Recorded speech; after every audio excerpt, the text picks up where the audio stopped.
Mamadou Mouta, merci de répondre à la rédaction de Camer.be. Je rappelle que vous êtes le premier vice-président du MRC, parti de l'opposition au Cameroun. Vous êtes en tournée en Europe. Mamadou Mouta, vous sortez de la prison il y a plus ou moins un an. Est-ce que finalement, vous fuyez le Cameroun? Est-ce que vous allez demander une protection internationale? On commence cet entretien par cette boutade. Merci pour la question. J'ai ma famille au Cameroun, j'ai mes enfants. Je mènerai le combat sur le territoire camerounais. Je ne vais jamais m'exiler. Je vais mener ce combat du Cameroun. C'est très rassurant pour ceux de vos partisans qui vous attendent sur place au Cameroun. Vous êtes en tournée, donc je l'ai dit, en Europe depuis quelques jours. Vous avez fait Genève, vous avez fait Paris, Lyon aussi. Vous allez sans doute aller en Allemagne. Vous allez finalement faire le tour de l'Europe. Quel bilan est-ce que vous pouvez déjà faire à mi-parcours de votre séjour en Europe? Il faut dire qu'aujourd'hui, c'est la satisfaction parce que j'ai été invité principalement par le département suisse, la fédération départementale de Suisse. Et à l'issue de cette invitation, aujourd'hui, on voit qu'il y a eu Paris, il y a eu Lyon, voilà Bruxelles, il y aura Francfort et encore Genève. Je crois que c'est une satisfaction. Également, il faut dire, l'agenda était très plein, très fourni. Nous avons rencontré des personnes, nous avons rencontré des Camerounais. J'ai rencontré mes camarades de parti, nous avons discuté, nous avons planifié et le reste sera déroulé dans les années à venir et dans les mois à venir. D'accord. Les médias ont relayé il n'y a pas très longtemps, on va dire une séquestration du président de votre parti, Maurice Kamto, dans un hôtel à Douala. De quoi s'agit-il? De quoi s'agissait-il exactement? Je crois que la séquestration du président Maurice Kamto est devenue un sport favori pour le régime. Lorsque il n'arrive pas à faire l'actualité, ils se mettent toujours dans cette position de création de buzz pour s'attirer la sympathie du peuple. Mais je crois que c'est de l'indigénat politique. J'ai toujours appelé ce régime à quitter le maquis parce que leur président a dit personne n'a besoin de s'exprimer du maquis. Mais je me rends compte que le régime du renouveau a de la peine à se dépouiller de ces reliquats moyenâgeux qui caractérisent toutes les dictatures. Est-ce que c'est normal dans un pays, un responsable d'un parti politique puisse être séquestré dans un hôtel, dans une région qui appartient au pays? On serait tenté de demander s'il faut aujourd'hui un visa au président Kamto pour se rendre à Douala. Est-ce que ce n'est pas aussi embouteiller des intellectuels camerounais lorsque un intellectuel de la trame du président Kamto veut présenter au peuple camerounais les fruits de ses réflexions intellectuelles? Il l'a fait à Yaoundé. En ce moment, il n'avait pas d'agenda. Mais à Douala, par extraordinaire, on lui trouve un autre agenda caché. Est-ce que ce policier de Douala qui trouve que le président élu n'a pas droit de citer à Douala, je crois que nous, les militants du MRC, ça nous interpelle et ça nous posons des questions sur cet acharnement que le régime a envers le président Kamto. Encore quelques jours, on a vu des policiers devant sa porte au motif qu'il lui apportait un message. Je suis étonné de cette administration qui devient verbale quand il s'agit du président Kamto. Donc ça cache quelque chose. De toute façon, nous ne nous laisserons pas. Nous allons continuer à protéger notre président lorsque la République ne lui donne pas cette garantie que chaque citoyen, normalement, à l'intérieur de la République a. Parce que c'est l'un des valeurs et l'un des principes fondamentaux de la République de protéger ses citoyens. Vous êtes l'un des collaborateurs les plus proches de Maurice Kamto. Comment il se sent maintenant? Comment vit-il cette situation? Maurice Kamto ne s'est pas engagé en politique sans savoir les conséquences qu'il y a lorsqu'on est dans une dictature. Il est paré à toute éventualité. Il est serein, il sait ce qu'il fait, il sait où il va. Il agit dans toute légalité. Il n'a jamais pris une décision à l'encontre de la loi. C'est les autres, dans leur élan de conservation de pouvoir, trouvent le diable partout.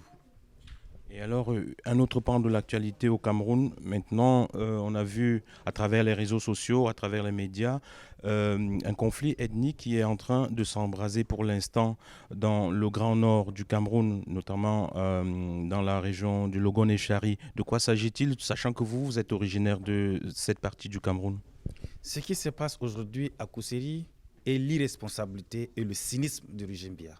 C'est inadmissible que dans une république, dans une nation, deux peuples se confrontent jusqu'à la mort sans intervention de la police, de la gendarmerie et même de l'élite, de ce que nous appelons affectueusement élite, mais pourtant qui sont en réalité la source de ces problèmes.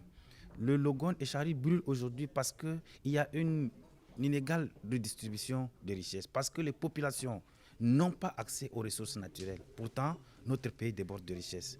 Il faut appeler à l'apaisement. Il faut que le peuple camerounais comprenne que notre diversité est une richesse. Il est inadmissible que dans une république, sur la base d'un différend, que je puisse tuer mon vis-à-vis. Et ça, je me pose cette question, où est partie aujourd'hui l'empathie? Où est partie la conscience de l'identité humaine? Qui est en réalité ce qui nous permet de voir l'autre comme notre vis-à-vis, ce qui permet de dire que non, je ne me suffis pas, je me complète par le regard des autres, par leur effort, par tout ce que les autres font. Aujourd'hui, cette conscience de l'identité a été complètement détruite par une élite qui a monté les peuples les uns contre les autres. La haine, aujourd'hui, s'est répandue dans la sphère politique camerounaise. On pense qu'il n'y a qu'une haine des gens du centre ou du sud contre les Bamileke parce que c'est ce que nous vivons sur les réseaux sociaux, mais il y a une haine beaucoup plus profonde que vous ne connaissez pas parce que vous êtes loin de l'extrême nord, où en réalité l'essentiel des ethnies se trouve à l'extrême nord. Quand on dit qu'au Cameroun, il y a 300 langues, recherchez, dans le centre, il n'y a pas 10 langues. À l'ouest, il n'y a pas 10 langues. Dans le nord-ouest, il n'y a pas 10 langues. L'essentiel de ces langues se trouve à l'extrême nord. Et aujourd'hui, l'extrême nord, sur ce caractère d'allogène et d'autochtone que le régime a toujours utilisé, fait que les peuples se montrent les uns contre les autres. Il n'y a pas de peuple allogène au Cameroun. Nous sommes tous des autochtones. Je crois que vous êtes clairement en train d'expliquer la situation entre Arab Shoa, Kotoko, Mousgoum. Et lors de votre intervention adressée à vos partisans tout à l'heure, vous avez expliqué que vous ne comprenez pas la sortie de Atangandi, le ministre de l'administration territoriale. Vous avez d'ailleurs ajouté qu'il a été envoyé en sapeur-pompier dans le Nozo, dans le conflit anglophone, depuis 5 ans et que des morts ne font que se multiplier dans cette région-là. Vous pensez que le gouvernement aurait dû envoyer le Premier ministre ou le président de la République serait monté lui-même dans le Grand Nord? Cela montre le respect que Paul Biya a pour les gens de l'extrême nord. Envoyer un monsieur qui a brillé d'une incompétence, qui a mis le pays à feu et à sang dans le Nozo, ça m'interpelle. Je me demande, qu'est-ce que M. Atangandi a bien pu un jour réussir sur la sphère politique au Cameroun au point de l'envoyer aujourd'hui pour résoudre un conflit où ce sont les sous-préfets, les gouverneurs qui sont impliqués. Parce que, je vous dis, j'ai travaillé dans le Logon Echari et principalement dans la commune de Logon-Birni. Je connais les réalités où les sous-préfets prennent de l'argent chez tous les différents partis impliqués aujourd'hui dans la crise qui se passe. Parce que ce sont des crises liées à l'exploitation des ressources. Moi, je l'appelle un conflit agropastoral qui a dégénéré aujourd'hui en un conflit ouvert. Ces conflits ont été latents. Où se trouve le service de renseignement camerounais? C'est seulement pour traquer Kamto? Mais non. On montre là qu'il y a une bonne partie du pays qui n'intéresse personne. Est-ce que M. Nyat n'est pas la deuxième personnalité de ce pays? Est-ce que M. Kavaï, Yege Djibril, n'est pas la deuxième personnalité de ce pays? Est-ce que John Gouté n'est pas la deuxième personnalité de ce pays? D'où vient-il que pour un conflit où il y a plus de 300 morts, Paul Biya trouve que celui qui peut résoudre ce problème, c'est ce pyromane? Mais je doute de ses capacités à résoudre ce problème. On ne résout pas un conflit avec la ruse. On ne résout pas un conflit en prenant parti. Il faut que le régime Biya cesse de manipuler les peuples et qu'ils appellent à l'union. Parce que tout ce qui nous reste après ce dégât, c'est au moins ce Cameroun que nous voulons reconstituer de ces cendres. Mais ce centre aujourd'hui, même ce centre, ce régime veut le verser dans l'eau pour que le Cameroun ne puisse pas exister. Mais nous ne le permettrons pas. Pour finir vraiment sur cet aspect, Monsieur Mamadou Mouta, vous êtes originaire de cette région qui est aujourd'hui mis au devant de la scène par ce conflit ethnique. Quelles sont les véritables solutions qu'on peut apporter à ces peuples-là? La véritable solution commence par un diagnostic réel et froid de la situation. Quelles sont les causes profondes de cette crise? Tout le monde le sait, c'est l'accès aux ressources naturelles. Il faudra prendre des décisions qui font mal parce qu'elles mettront terme à cette crise. Il faut également appeler à la cohésion sociale. Le Logon Echari a toujours été une cocotte minute bouillante. Les peuples doivent se supporter et il appartient à l'élite de former à la cohésion sociale, au dialogue sincère et inclusif pour que personne ne soit exclu de l'exploitation des ressources naturelles. Il faut également mettre sur pied des plans de développement des localités de façon que l'éleveur puisse pouvoir continuer à élever de façon extensive sans toutefois pétiner les pans qui sont les pans ou autres privilèges des pêcheurs. Et étant quand même ingénieur de production animale, je le dis encore, une technique de pêche qui repose sur l'utilisation de canaux de pêche n'est pas une exploitation viable et n'est pas durable. Aujourd'hui, les ressources sont en train de disparaître parce que nous l'avons exploité de manière minière. Il faudra que les peuples pêcheurs comprennent qu'on peut faire la pisciculture et que le régime donne tout l'accompagnement nécessaire. Il faut mettre terme à ces canaux. Ils ne sont pas des techniques de pêche qui peuvent permettre une cohabitation. Créer des pistes à bétail, un zonage de façon que les éleveurs ont des aires de pâturage, de couloirs de transhumance pour que les intérêts des pêcheurs ne puissent pas se superposer à ceux des éleveurs. Et là, on créera l'harmonie, on créera ce vivre ensemble parce qu'aujourd'hui, ce mot n'est utilisé par ce régime que pour montrer à la communauté internationale qu'elle vit encore. Mais en fait, le régime Biya alimente la division. Le régime Biya alimente la haine. Vous le savez, quand Biya enlève un ministre, il le remplace par son cousin. Il y a des pans des ministères aujourd'hui qui appartiennent à des familles. Et les autres Camerounais, s'ils n'ont pas des familles qui ont été portées dans un ministère, ils seront, si le régime Biya doit continuer 100 ans, ils n'auront jamais de ministère dans leur vie. Tout le monde sait que pour être Premier ministre, il faut être de la zone anglophone. Tout le monde sait que pour être président du Sénat ou le président de l'Assemblée nationale, il faut être du Nord. C'est des faux calculs. Personne n'est né au Cameroun en fonction des zones pour avoir une compétence dans un domaine donné. Aujourd'hui, Hélé Pierre est ministre de l'Environnement pendant presque 20 ans. Mais est-ce que vous avez suivi que nous avons gagné un petit financement du Fonds vert climat, alors que le climat aujourd'hui est l'un des défis majeurs dont personne ne prévoit les conséquences catastrophiques. Il y a une réforme à faire. Je l'ai dit, le Cameroun est endetté à un rythme où aujourd'hui, tout calcul fait, nous allons payer 27 millions chacun de Camerounais pour une dette que des gens ont contractée pour se permettre de mener une vie princière. Cela doit cesser et j'en appelle aux Camerounais, ce sont des motifs d'indignation. Nous ne pouvons pas observer le Cameroun aujourd'hui couler sous nos yeux et nous allons daigner l'ignorer. Aujourd'hui, tous les moyens technologiques permettent de savoir ce qui se passe dans les profondeurs du Cameroun. Personne ne dira qu'il n'a pas été au courant. Et vous, les journalistes, vous êtes les semeurs de vent. Jouez ce rôle pour que le vent que vous semez puisse permettre à la population, au peuple camerounais, d'être la tempête qui va permettre au Cameroun de renaître et de devenir une véritable démocratie. C'est pour le bonheur de tous. Ce n'est pas contre le régime Biya, ce n'est pas contre un peuple. Nous voyageons avant au Cameroun. Aujourd'hui, un fonctionnaire camerounais ne peut pas prendre l'avion du nord pour aller au sud. Mais mes maîtres, instituteurs le faisaient au temps de Aïdjo. Le temps évolue. Le bien-être aussi des populations devrait évoluer. Mais aujourd'hui, tous les indicateurs sont au rouge. Et ils ne concernent pas une famille, ils ne concernent pas un peuple. Ils concernent la nation camerounaise entière. Mamadou Mouta, vous évoquez justement le bonheur de la population camerounaise. On pense notamment à la population anglophone dans la région du Nozo. Le gouvernement vient de proposer au Parlement un programme plutôt de reconstruction du Nozo. Quelle est votre attitude par rapport à ce programme de reconstruction quand on sait qu'il y a 5 ans, le gouvernement nous faisait savoir qu'il n'y avait pas de conflit dans le Nozo? Vous savez, c'est ce qui fait mal avec le régime Biya. On nie, on ignore et subitement on dit j'ai la fièvre. On ne peut pas pendant longtemps nier la fièvre et chercher à budgétiser l'achat d'un thermomètre. Le régime Biya est un régime violent, est un régime qui n'a de considération pour personne. Si au moins ce régime pensait que les Camerounais avaient un peu de cerveau, ils devraient se rendre compte que ces mêmes députés n'ont jamais débattu de la crise anglophone. Comment peut-on nier des causes, mais on veut financer des conséquences? Cela montre ce caractère illogique qui caractérise le régime de Paul Biya.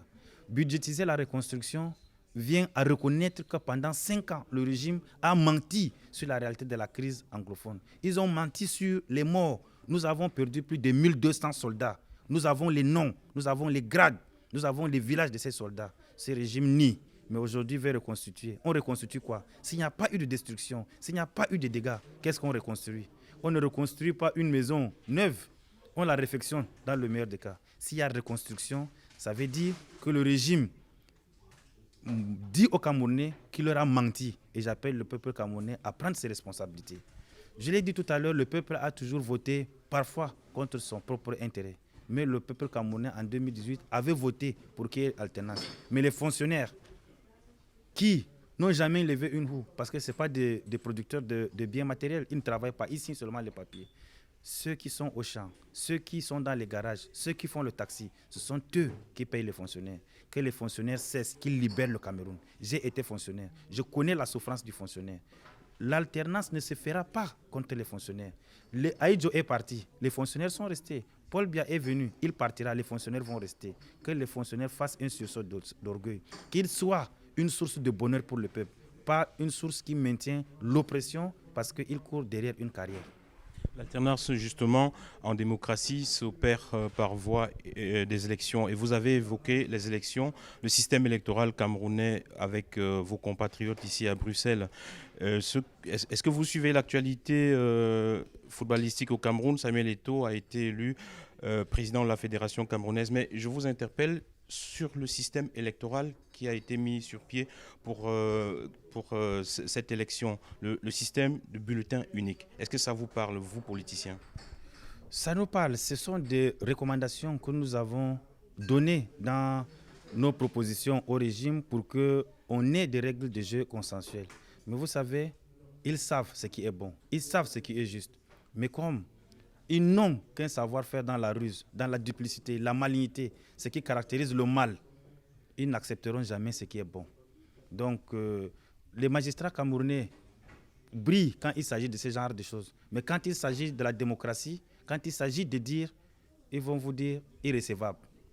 Très clairement, Mamadou Mouta, allez-vous demander maintenant au gouvernement camerounais de penser au système de vote, au scrutin de liste pour les élections présidentielles à venir en 2025? Ça a toujours été nos réclamations, ça demeure et nous allons continuer à bousculer pour que ces règles de jeu soient consensuelles. C'est pour le bonheur du Cameroun et pour la paix. Nous avons opté pour l'alternance dans la paix. Pour l'instant, nous demeurons. Le président a dit, s'ils veulent la bagarre, nous ne fouillons pas la bagarre. Ce n'est pas par lâcheté que nous nous laissons arrêter par la police. Nous sommes jeunes, nous pouvons nous bagarrer. La tenue ne donne pas la force. Nous n'avons pas les armes. Mais physiquement, nous pouvons nous battre contre la police. Toutes les fois que nous avons marché, où ils ont molesté, tapé des gens, nous n'avons jamais répondu à la police. Nous sommes jeunes, nous pouvons nous battre. Est-ce que la tenue donne la force? Nous avons opté pour le changement dans la paix. Nous allons continuer, mais nous disons qu'il ne nous pousse pas à bout. Nous sommes dans une république. Il n'y a pas d'impuissance. C'est pour dire qu'il n'y a pas quelqu'un qui est plus fort que le reste. Dans une république, chaque voix compte une. Il n'y a pas de voix qui compte double. Mamadou Mouta, je vais encore rebondir sur la question électorale pour surtout revenir sur la question de la diaspora qui vous a interpellé sur la question de la double nationalité. Samuel Eto'o, je l'ai dit, a été élu président de la Fédération camerounaise. Il a toujours brandi son passeport espagnol. Il est élu à un poste qui demande la camerounité. Face à vos compatriotes tout à l'heure, vous avez défendu la multinationalité. Qu'est-ce que cela sous-entend? Ce que vous devrez savoir, c'est que le régime Biya est un régime qui ne favorise que l'élite, qui ne favorise que les riches. J'ai pris l'exemple d'un jeune Camerounais né à Banganté qui a été condamné à 1 an de prison pour immigration clandestine au Cameroun. Ça fait rire, mais ça fait mal. Eto fils, parce qu'il s'appelle Eto, parce qu'il a un nom. Dieu lui a donné le talent. Et alors aujourd'hui, lui, il défie toutes les lois camerounaises. Par extraordinaire, la même loi qui avait empêché Antoine Bell, qui avait empêché Hervé Koum, qui est un membre du RDPC, qui défend bec et ongle ces régimes, Didier Yango aussi, aujourd'hui, ces mêmes qui ont été frappés par ces mêmes lois sont les supporters de taux qui utilisent une loi pour pouvoir montrer au Cameroun que lorsque vous avez un nom, lorsque vous avez des talents dans votre pied, vous pouvez ne pas respecter la loi, mais elle ne sera pas contre toi. On montre clairement que la justice se trouve dans la bourse du riche, que la justice se trouve au faciès ou au nom. Ce n'est pas un exemple que ces régimes montrent. Tous leurs enfants ont la double nationalité. Mais aujourd'hui, si il vous arrive d'avoir une nationalité ici, vous perdez automatiquement la nationalité camerounaise. C'est une honte. Il n'y a que la Corée du Nord et le Cameroun encore qui restent dans ce cercle très fermé des tristes pays qui refusent la double nationalité. On devrait permettre aux Camerounais qui ont tous les talents, qui ont d'autres nationalités, à venir investir dans le pays. Est-ce que c'est pour dire que de fait, on a acté pour la double nationalité? On veut bien la position de M. Biya sur cette considération. Sinon, c'est une insulte au peuple camerounais. Nous les pauvres, nous les ruinés, nous les affligés, on n'a pas le droit d'avoir une double nationalité, mais les riches peuvent l'avoir et ils peuvent bénéficier sans crainte de leur nationalité camerounaise. Ça montre que ce pays n'est pas un pays de justice. Ce n'est pas un pays d'équité. Une autre préoccupation, Mamadou Mouta, c'est la situation de Maître Ndoki, cet brillant avocat qui avait été révélé par le contentieux le post-électoral au Cameroun en 2018. Avez-vous de ces nouvelles? Elle, toujours une militante du MRC? Maître Ndoki est une brave militante du MRC. Elle n'a jamais démissionné. Elle a toujours été là. Elle est harcelée. Elle a été poussée à l'exil par le régime. Est-ce que c'est normal qu'une fois que quelqu'un obtient un visa où il se trouve à l'extérieur, on lui flanque une interdiction de sortie du territoire? Mais c'est assez honteux. Nous n'avons pas la police. Quand une police tutoie un citoyen, quand une police sélectionne ses ennemis et trouve que l'opposition ne devrait pas exister, j'ai vu un commissaire de police ouvrir sa veste avec la photo de Paul Biya pour me dire qu'il est RDPCiste, que j'ai fait quoi avec Kamto. Mais j'avais honte. Quand je vois le même commissaire, il habite une maison de 2 chambres avec ses enfants, je demande bien qu'est-ce qu'il défend. Les Camerounais sont libres de choisir le parti dans lequel ils veulent militer. Et la police devrait se mettre du côté du peuple. Une police qui tutoie, qui vous regarde et vous dit c'est une police villageoise et n'est pas civilisée. Les Camerounais sont civilisés. C'est pour ça que vous allez voir des bagarres avec la police, entre la police et les populations. C'est regrettable qu'aujourd'hui on puisse en arriver là. La police est un métier noble, c'est un métier beau. Mais aujourd'hui, avec ce régime qui a dépouillé de sa valeur le fonctionnaire, on a plutôt opté pour un corps qui était corps d'élite, on l'a transformé en un corps de mépris. C'est pour ça que je vais demander aux jeunes policiers, ne regardez pas le peuple avec mépris, parlez avec courtoisie, on vous respecte et vous aurez toujours le respect, mais comportez-vous comme ce drapeau vert ou jaune qui mérite le respect et la dignité de tous.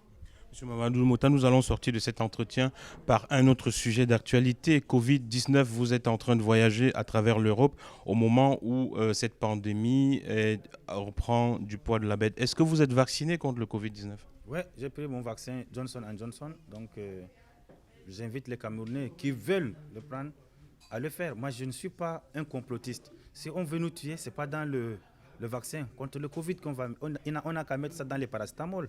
Nous allons mourir. Donc, moi, j'invite les Camerounais, ceux qui peuvent se vacciner, de se vacciner. C'est un impératif. Aujourd'hui, il a été établi, cette pandémie a bouleversé notre mode de vie, ça a bouleversé l'économie. Peut-être que nous sommes au bord de l'effondrement. Je ne crois pas, je ne le souhaite pas. Donc, il faut vraiment prendre toutes ces dispositions pour que cette maladie puisse s'arrêter parce qu'elle nous cause beaucoup de tort. Elle nous prive de nos libertés. elle renforce plutôt les dictatures. Mais l'aspect administratif sur cette crise au Cameroun fait débat. Le ministre de la Santé est au devant de la scène. Comment appréciez-vous la gestion de la crise sanitaire au Cameroun actuellement? Le régime Biya a toujours brillé par sa débrouillardise et ses tâtonnements. On a eu une maladie, le gouvernement mondial chargé de la santé a établi un protocole, mais nous avons vu comment les Camerounais ont transformé cela en une façon de raquette. Vous mourrez du palu, on vous flanque une mort de suite de Covid, on vous réclame 250 000 pour pouvoir enterrer dignement votre corps. Que cela cesse. Les détournements massifs autour de cette pandémie a montré la cruauté que ce régime a. Vous savez, les entreprises ont reçu un coup violent dû à cette crise. Malheureusement, ça a montré une fois de plus la limite de ce régime à protéger les hommes d'affaires. Je vais vous faire une confidence. Depuis que Biya est venu au pouvoir, il n'y a plus de milliardaires dans tout le Grand Nord. Curieusement, aucun de notre génération n'est milliardaire. Vous pouvez comprendre ce que ça veut dire, ce régime. Ils ont toujours fonctionné dans le tâtonnement. Et quand une maladie comme ça arrive et qu'on n'arrive pas à soutenir les entreprises qui sont en réalité ceux qui devraient employer les Camerounais, parce que pour le régime Biya, c'est vrai, la référence c'est toujours le plus grand employé après la fonction publique. C'est des références villageoises, c'est des références qui ne montrent pas qu'il y a un peu de civilisation dans ce qu'ils font. L'État ne doit pas être le plus grand employé. Le jour qu'on atteindra la population du Nigeria, ça dure 200 millions d'habitants. Est-ce que nous devrons donc avoir 100 millions de fonctionnaires? Ça doit cesser. Ce sont les entreprises qui créent l'emploi et l'État devrait les soutenir. Alors là encore, le régime a échoué. Donc le Covid a permis de comprendre que nous ne sommes pas un État fort. Nous sommes fragiles. Nous compterons toujours sur la générosité mondiale. Nous nous disons non, notre pays déborde de richesses. Nous pouvons construire un Cameroun fort et un Cameroun respectable. C'est à nous d'aider les autres, pas de toujours avoir cette main tendue. Mamadou Mouta, vous êtes très loquace sur ces questions-là et il y a une question de l'homme de la rue qui revient de manière récurrente. Que fait un nordiste dans le parti des Bamileke? Oui, c'est ce qu'ils disent toujours, mais je leur demande que font les nordistes dans le parti de Boulou. Que font les nordistes dans le parti de Boulou? Si on peut taxer votre parti de tribaliste en fait. Je les exhorte à suivre les grands défilés du MRC dans le nord, le meeting de Kamto à Maroua, à Koza, à Moulvoudaï. Est-ce que ce sont les Bamileke? Je demande encore de suivre les meetings de Kamto à Ngaoundéré. Est-ce que ce sont les Bamileke? C'est la construction de l'ennemi. Ce régime a toujours cette facilité à construire l'ennemi. Rambo attaque les Vietnamiens, il tue celui qui est le héros. Les Vietnamiens sont les vilains. C'est ça le régime. S'il y a un régime tribaliste, je crois que c'est un parti tribaliste, c'est bien le RDPC. Il y a aujourd'hui des zones où au RDPC on gagne 100%. Pourquoi à Ebolova on doit gagner 100% et le RDPC n'est pas tribaliste?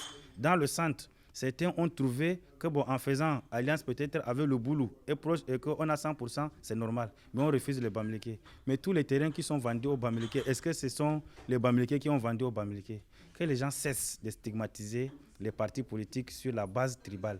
Aucune tribu au Cameroun votant 100% pour le leader de son parti ne peut gagner une élection.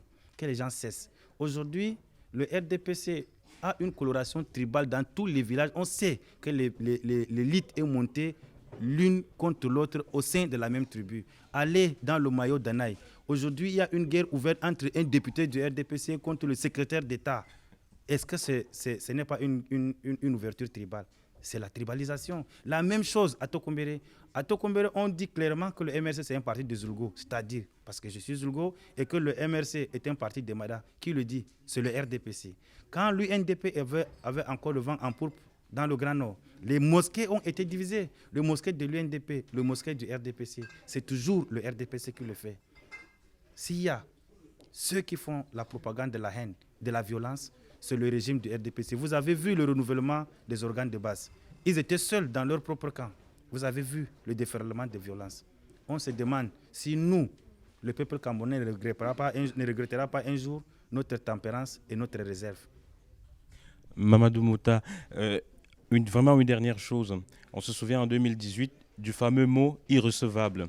Avant d'entrer ici, nous avons appris la présence en France du président de la Cour constitutionnelle, M. Atangana, qui serait en train de recevoir des soins de santé. Avez-vous pris les nouvelles de ce haut commis de la justice camerounaise et que pensez-vous de la systématisation de l'évacuation sanitaire des hauts dignitaires au Cameroun? Vous savez, ce que je retiens de ces magistrats, c'est que les magistrats n'ont pas une carrière au Cameroun. Quand, après avoir travaillé à 77 ans, on vous rappelle aux affaires, vous sautez comme un gamin, ça montre à quel niveau ils n'ont pas de carrière. Et je les exhorte à choisir le chemin de la justice. On ne peut pas avoir une formation, une haute formation admirable comme celle d'un magistrat et qu'on joue à la tête de la personne. Ils ont volé notre victoire. Il a dit irrécevable. Je ne peux pas lui souhaiter la mort, je lui souhaite la vie. Je veux qu'il vive pour qu'il assiste à l'alternance. Et que nous, on lui donne la possibilité de se soigner au Cameroun, pas à Paris. En se soignant à Paris, sous la fortune des Camerounais, est-ce que lui, qui a peut-être 80 ans, pense à ses enfants à l'extrême nord qui meurent de malnutrition, qui meurent de palu? Parce que le traitement du palu ne coûte pas 2 euros. Mais je vous dis, chaque mois d'août, de septembre et de novembre, des milliers d'enfants meurent à l'extrême nord parce que le palu les a tués, parce que la faim les a tués. Est-ce qu'ils pensent à ces enfants? Est-ce qu'ils pensent à ces 50% de Camerounais dans le Grand Nord qui n'ont pas accès à l'éducation, à qui on présente l'équilibre régional comme un moyen de contournement? Nous ne sommes pas bêtes, nous les gens de l'Est, du Nord, de l'extrême Nord et de la Damoa. Nous sommes aussi intelligents. L'intelligence n'est pas une géographie, non. Il n'y a aucune partie du monde où il y a des intelligents d'un côté, les idiots de l'autre côté. C'est une insulte à l'intelligence humaine.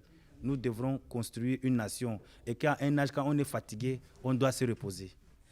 Okay, merci Mamadou Mouta. Sur ce, nous allons vous laisser vous reposer après votre brillante intervention ici. Nous vous souhaitons aussi un bon séjour en Europe. Merci. Je vous remercie. Merci, Président.